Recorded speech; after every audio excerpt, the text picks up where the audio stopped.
은혜로 나를 부르신 하나님, 갈라디아서 1장 11절에서 24절 말씀입니다. 은혜 받으시는 우리 성도 되시기를 바랍니다. 형제들아, 내가 너희에게 알게 하노니 내가 전한 복음은 사람의 뜻을 따라 된 것이 아니니라. 사도 바울은 자신이 사람의 뜻을 따라 사도가 되지 않았다는 것을 갈라디아서 오늘 1장 11절 서두에 말하고 있습니다. 그러면 누구의 뜻을 따라 됐습니까?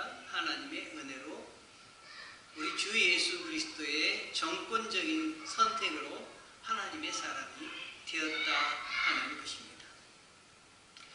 이것을 이야기하는 것은 사도 바울이 자신의 사도권이 주님에게로부터 왔다는 것을 강조하는 것입니다. 하나님이 나를 택하셨다. 그런데 여러분, 이 고백은 사도 바울의 고백으로 끝나서는 안 되겠습니다. 우리들의 고백이기도 해야 되겠습니다. 하나님, 나는 하나님의 뜻에 따라 하나님의 백성이 되었습니다. 이런 고백하시기 바랍니다. 이 고백을 하면은 이 고백이 우리 삶에 굉장한 힘이 되는 거예요, 여러분. 내가 누구로 말미암아 하나님의 사람이 되었느냐, 어떤 사람의 전도로 말미암아 됐느냐, 내 결심으로 말미암아 됐느냐, 이렇게 생각할 수도 있잖아요. 그게 아니다. 하나님이 나를 부르셨습니다. 하나님이 나를 뜻이 계셔서 나를 선택해 주셨습니다.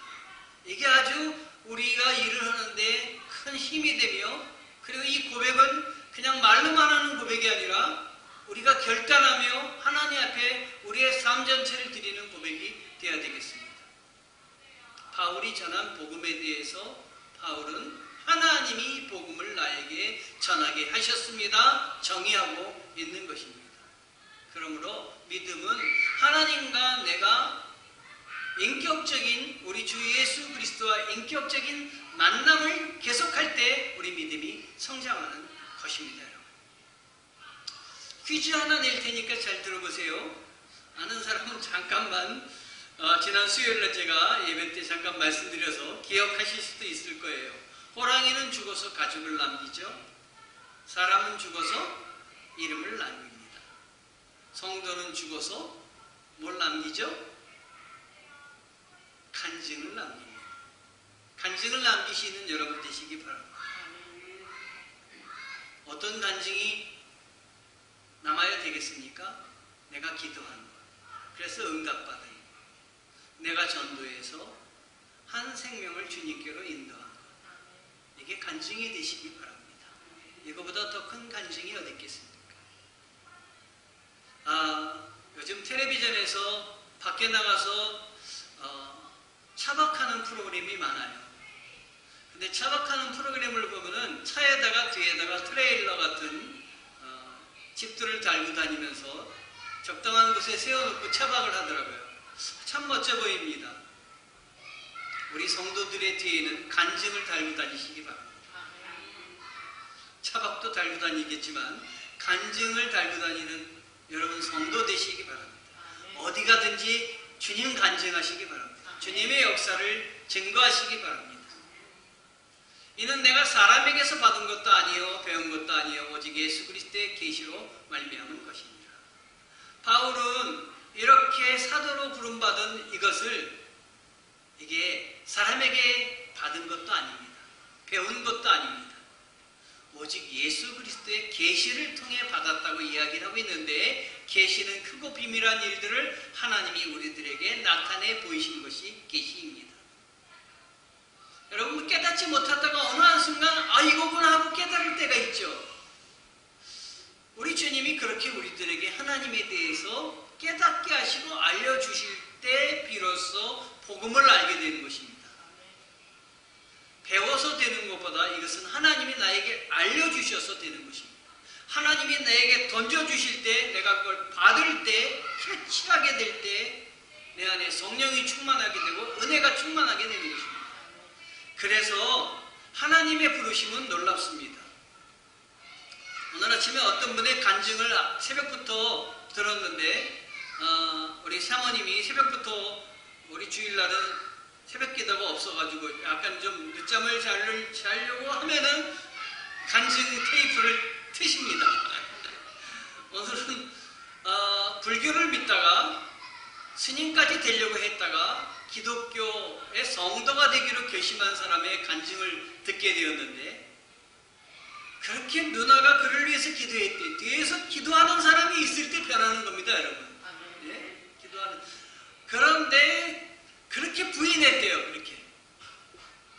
그런데 누나가 붕에 한번 가자 그래가지고 싫다 하는 거 억지로 따라 나갔나 봐요. 하루 갔더니 그때도 그냥 아무 감각이 없었대요. 이틀 또 가자 그래가지고 또 갔더니 아무 감각이 없대. 이제 안 간다 그랬더니 한국엔 3-4번인데 3번은 가야 되지 않느냐 그래가지고 3번째 갔다가 붙잡혔는데, 그냥 위에서 내려오는 은혜를 어떻게 할 수가 없어가지고 그냥 눈물을 펑펑 쏟았다는 거예요. 하나님의 계시는 이렇게 전권적입니다.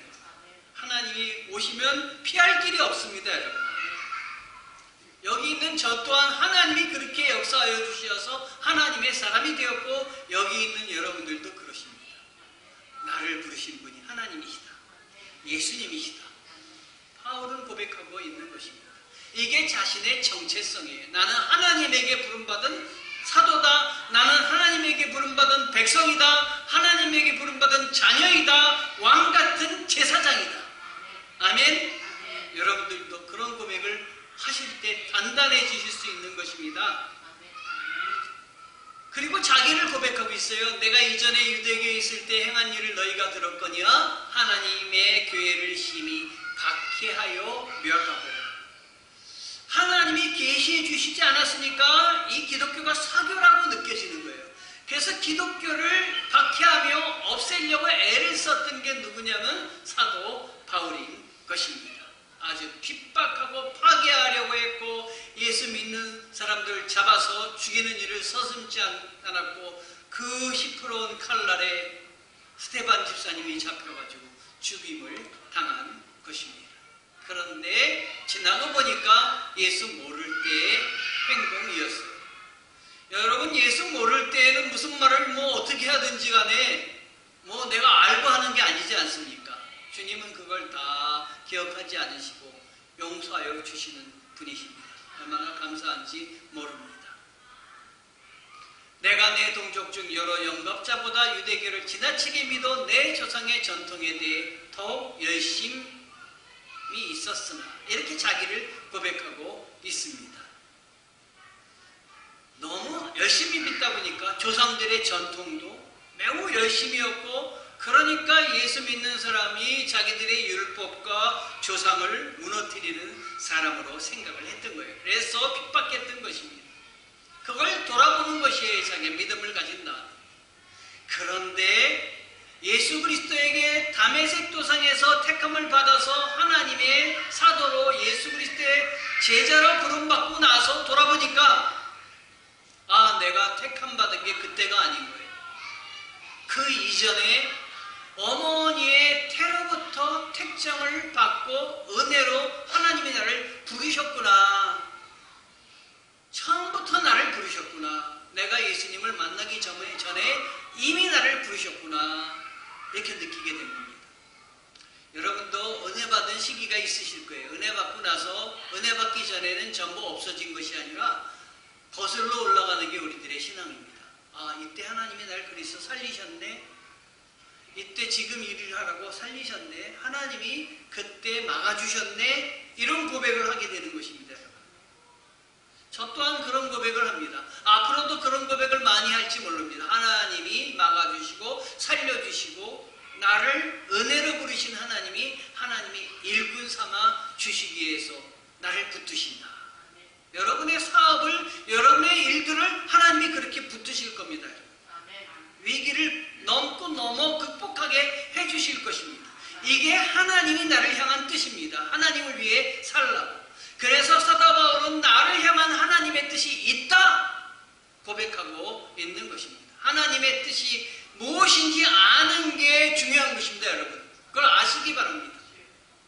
자, 그러면 사도 바울은 이렇게 나를 택하시고 세우신 하나님의 뜻이 무엇일까? 그가 아는 것이 무엇일까 고백하고 있습니다. 바로 16절에 막바로 고백을 하고 있는데 그의 아들을 이방에 전하기 위하여 그를 내 속에 나타내시기를 기뻐하셨을 때 이 부분입니다. 내가 곧 혈육과 의논하지 아니하고 이렇게 택하신 것은 나를 이방의 사도로 세우기 위해서 이방 사람들에게 복음을 전하는 일꾼으로 세워주시기 위해서 아들을 내 안에 나타내 보이셨다는 것이에요. 그때 그는 사람들과 의논하지 않았다는 것이에요. 여러분 중요한 결정을 할 때 내가 이 결정이 바른 것인가 의논하고 싶을 때가 있지요. 당연히 의논하고 싶을 때가 있습니다. 그래서 그 의논의 대상자로 우리는 어떤 사람을 택합니다. 목사님이기도 하고 덕망 높은 분이기도 하고 그 분야에 경험이 많은 분이기도 하고 그렇지요. 하나님께 기도하시기 바랍니다. 하나님 앞에 기도하시기 바랍니다. 하나님 나에게 알려주시옵소서. 이것을 해도 좋겠습니까? 이 길을 가도 좋겠습니까? 하나님 분명히 사인을 주십니다. 하나님께 여쭤보는 것이 신앙입니다. 사람에게 여쭤보는 건 신앙이 아닙니다. 다윗은 싸움터로 적군이 쳐들어왔을 때 사람에게 가서 여쭤보고 사람에게 준비된 것이 얼마냐고 물어보지 않고 하나님 앞에 무릎을 꿇었습니다. 하나님 내가 나가서 싸워도 될까요? 하나님이 응답해 주셨습니다. 아주 분명하게 응답을 해 주셨는데 뽕나무 뒤에 숨어 있을 때 먼저 나가는 말발굽 소리를 듣거든 내가 나가라 그랬습니다. 내가 너를 위해서 참 하늘의 군대가 싸워주는 거다. 다윗이 나가서 싸우기 전에 하나님이 먼저 싸워주셨습니다. 하나님이 나와 함께 하신다라는 걸 느끼는 게 이게 믿음의 정말 힘이 됩니다. 회복 탄력성이라는 말이 있습니다. 심리학 용어인데요. 회복 탄력성은 고통과 고난 가운데 있는 사람이 원래 고통과 고난 가운데에 빠져도 원래 자리로 되돌아오는 힘을 말합니다. 시련과 고난을 이겨내는 긍정적인 힘을 말합니다. 회복 탄력성이 있는 사람은 아무리 어려운 일이 있어도 일어납니다. 제가 대학교에 첫 해에 떨어지고 재수를 했습니다.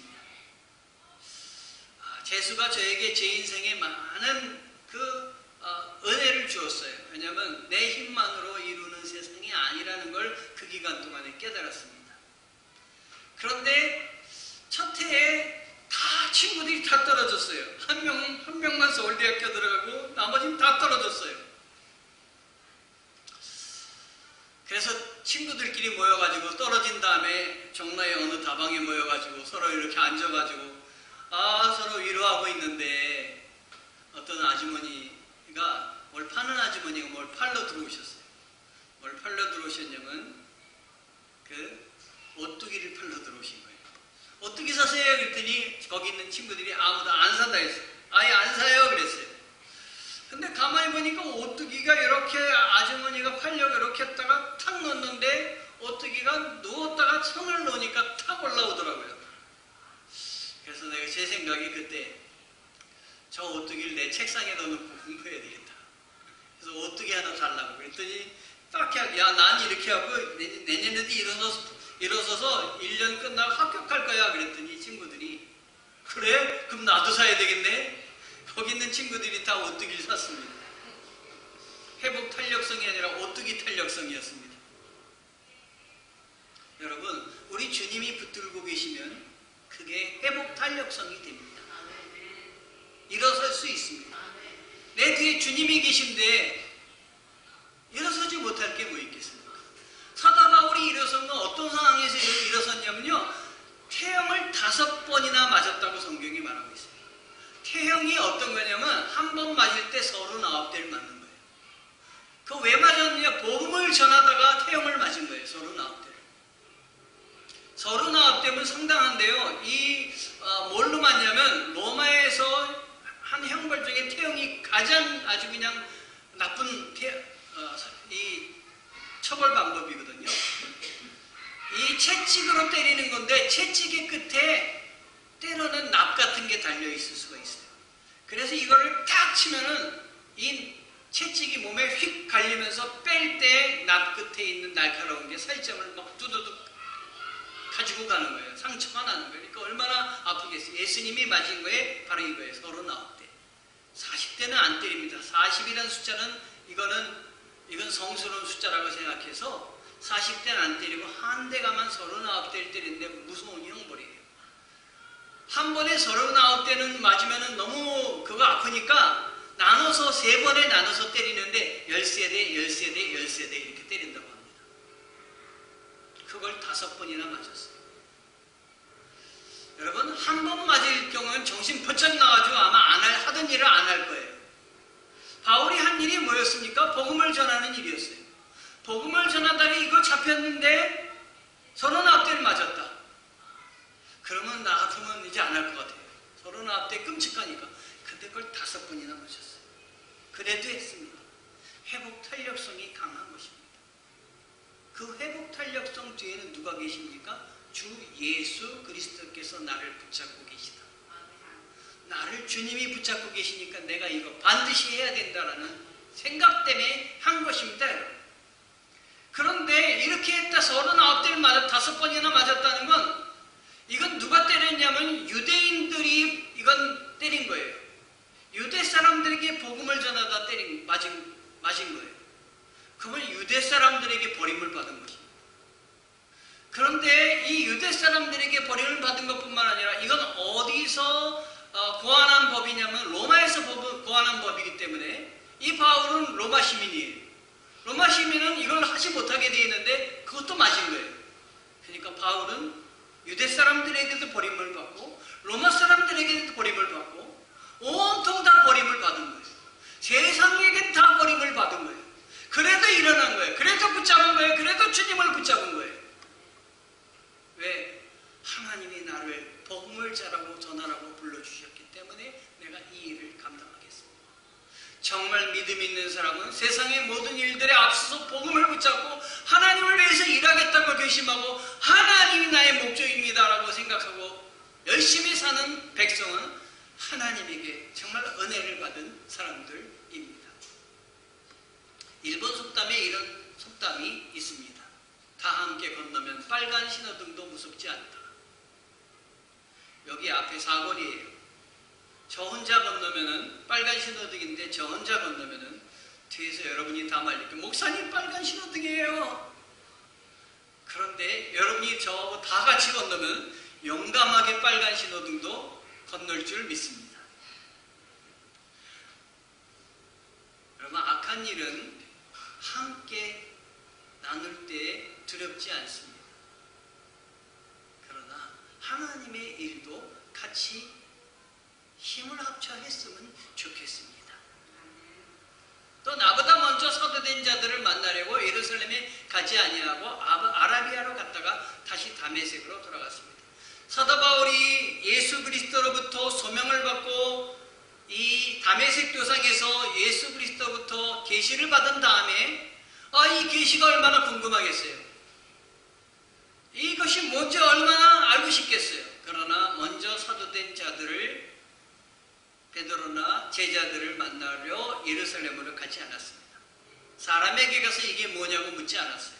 그 대신 아라비아로 들어가서 거기서 묵상하며 기도하며 그는 그곳에서 하나님의 계시를 또 받았습니다. 그리고 다메섹으로 돌아가서 복음을 전하는 그 사도로 서기 시작했습니다. 여러분이 문제가 있거든요. 말씀을 붙드시고 기도하시며 하나님이 이게 무엇입니까? 물어보시기 바랍니다. 반드시 하나님이 답을 주실 줄 믿습니다.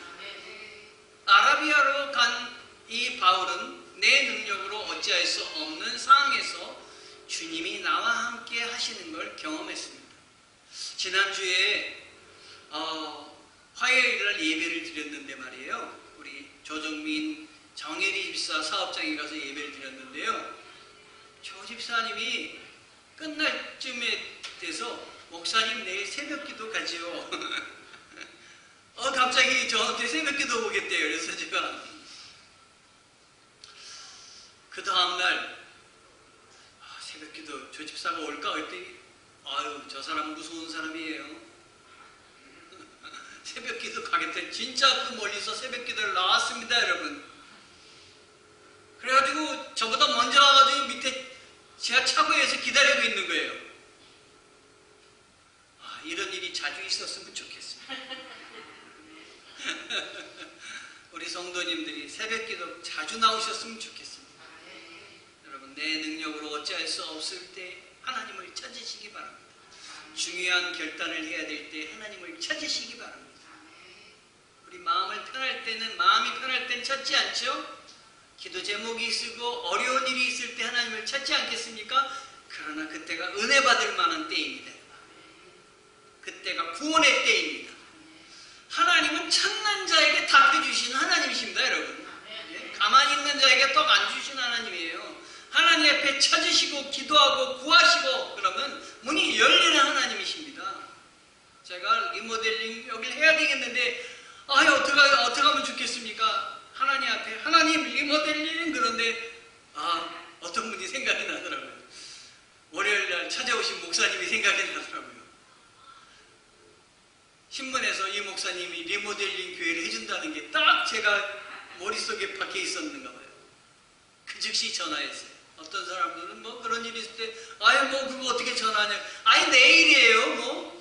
내가 잘 살자고 하는 일이에요. 하나님 일인데 못할 게 뭐 있어요. 전 망신당해도 내가 망신당해도 하나님을 위해서 망신당하면 괜찮은 거예요. 저는 그렇게 생각해요. 그랬더니 하나님이 들어주신 거 아니에요. 합력하여 선을 이루어 주시는 하나님이십니다. 또 퀴즈 하나 더 낼게요. 맞추시는 분은 제가 소정의 상금을 드리겠습니다. 기대하십시오. 목동들이 양털을 깎는 계절이 있습니다. 잘 생각해서 대답하세요. 봄, 여름, 가을, 겨울. 어느 때 깎을까요? 봄! 누구시죠? 장권사님. 예, 틀리셨습니다. 또 대답하면 정답이 나올 것 같아가지고 저도 뒷걱정이 생겨가지고 바로 정답을 말씀드리겠습니다. 겨울입니다. 이상하죠? 겨울에 깎았다가 얼어 죽을 텐데요. 이 양들이 겨울이 되면은 자기 양털을 의지한다고 합니다. 나 양털 있어. 그런데 양털 갖고 이 한파를 이겨낼 수가 없대요. 그래서 이 목동들이 양털을 의지하지 말라고 깎아버린대요. 그러면 맨몸이 드러나는 거 아니에요? 이 양들이 정신없이 뛴다고 합니다. 살아나려고. 땀이 날 정도로 뛰어서 얼어 죽지 않는다고 합니다. 하나님이 땀내게 하시려고 어려움을 주십니다.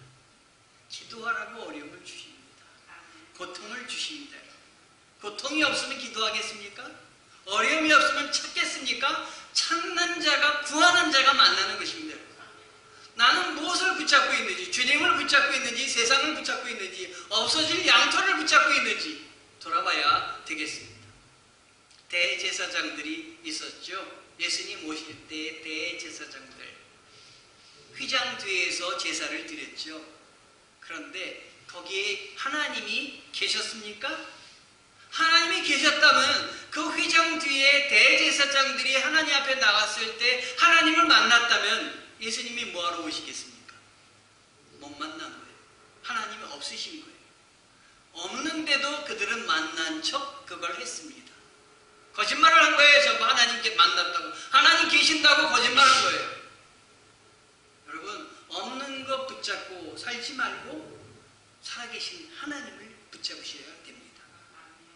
그들은 기회가 있었어요. 예수님이 호산나고 들어오셨을 때 예수님을 반기고 하나님의 아들이 오셨으면 하나님이 오셨음을 반기면 되는데 그들의 제사 지내는데 방해가 된다고 예수님을 죽였습니다.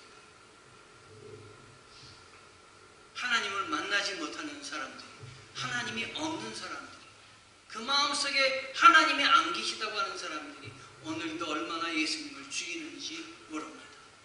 우리는 예수님을 살려야 되겠습니다. 모셔야 되겠습니다.